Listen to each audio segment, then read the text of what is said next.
We're bringing you these live pictures now of guests making their way into Westminster Abbey. Some of the outfits here, absolutely extraordinary. David, you know, I'm just thinking as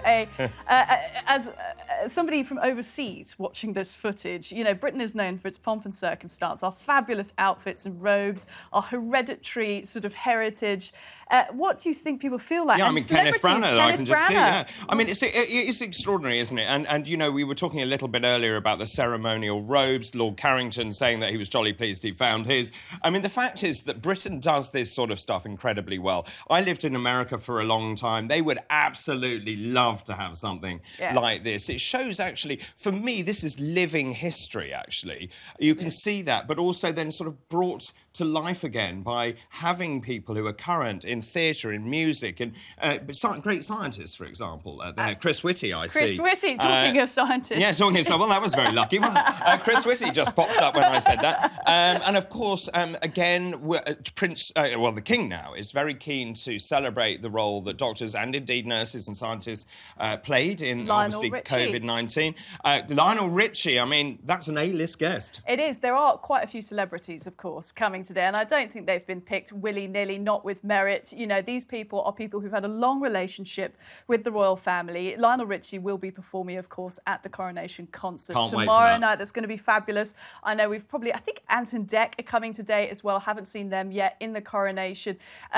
We've got so many fantastic faces to be watching out for. We just saw Nick Clegg as well in the coronation. Of course, plenty of former leaders, world leaders coming as well. But, of course, for me, the really exciting thing here is that they're all sitting next to people that they may not actually know.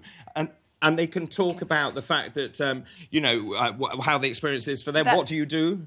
Nick Cave taking a seat there. Nick Cave, the Australian singer-songwriter who actually gave a really fascinating interview in the Sunday Times magazine recently. Robert Lacy is in the studio with us. I don't know if you read this, where he was talking about refinding his Christian faith. This is Nick Cave, and talking about the place that royalty plays, which is interesting when you think about sort of a singer-songwriter you'd think would have very modern views.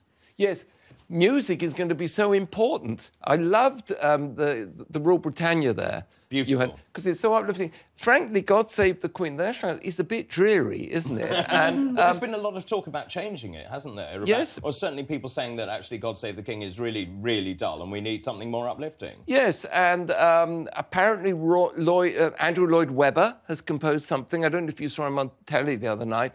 They asked him to hum. Apparently King Charles said, I want it to be hummable. So this is make a joyful noise, apparently. And this, so the King said to Lloyd Webber, this is exactly what I want. I want this kind of music. I believe he actually went back to Psalm 98. That's how he then arrived at this piece of music. I haven't heard it yet. No, because they asked Lloyd Webber, he said, no, we can't play it.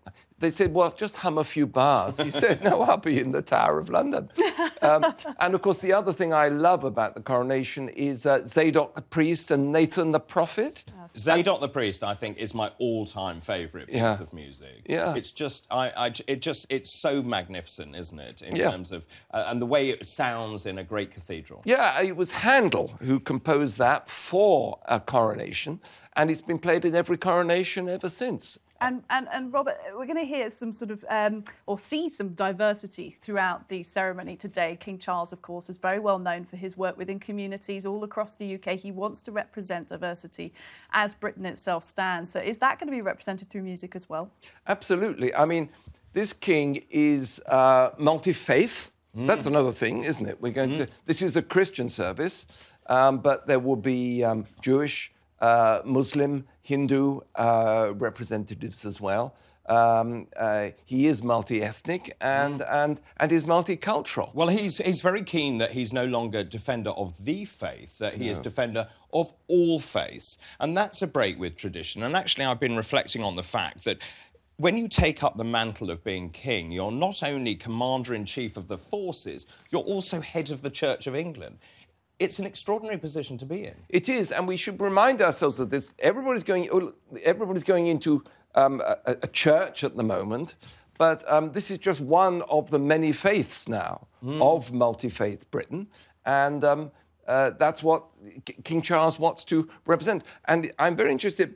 I've talked to my Muslim friends about it, Jewish friends, and they say, well, he's not our faith, but we love having someone who is of faith.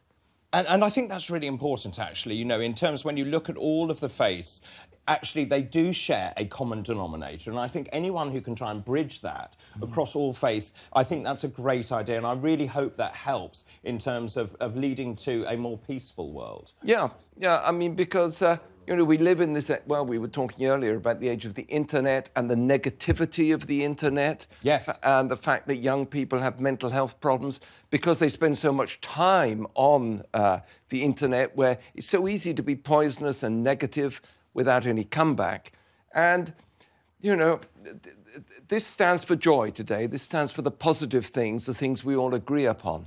I don't know if Boris is going to get booed this time. Of course, for the Jubilee, he got booed, didn't he? Yes, there's no way he will be booed, is there? No. That's well remembered, in fact, and it will be interesting to see. For me, ultimately, Robert, I think it's the reception to Harry, and I think the United Kingdom is a tolerant and decorous place. Obviously, what's happened with Harry and the royal family in recent years has been complicated. We'll probably talk about this much more throughout the next hour of the show as well. But in terms of whether we're able to assess the kind of reception he's going to get, I highly doubt booing. No, certainly not. And the thing about Boris's booing, going back to that, he was there as a politician. And the politicians represent what we disagree about. And the royals who are there today are what we agree about. And when it comes to Harry, this is reconciliation. I doubt that Harry and William are going to exchange many words. But it shows that Harry's there to support his father. And his father wants him there as well. I mean, you make a really important point about the role of monarchy, actually. The fact is that it does seem to be an umbrella organisation. As you rightly say, people don't like politicians. It doesn't matter on your political allegiance. No. But actually, we've talked about the monarchy. We've seen, actually, the numbers who actually are in favour of the monarchy going up. That's been going up during the weeks. I think that's partly because British people have been reticent to come forward and say, actually, they do agree. I mean, it's not perfect, but it's our system. No, and the pollsters say, look at all those young people who are negative. Well, that's one way of looking at it. You can also say, look at all the older people who are positive, and they were young people once. Indeed. And, you know, those young people who are maybe dubious grow into supporters of the way things work. And, of course, the other question is, if you're not going to have the monarchy, what are you going to have? We don't want... An elected president? No. I mean, you know, you're talking about the expense of this. This is nothing compared to what Americans spend on inaugurations every 4 years. There have been 17 inaugurations, I think, since the last coronation. So it's not that great an extravagance compared to what other countries spend. And we certainly don't inaugurate prime ministers like that with a lectern outside Downing Street. Robert Lacy, still with us in the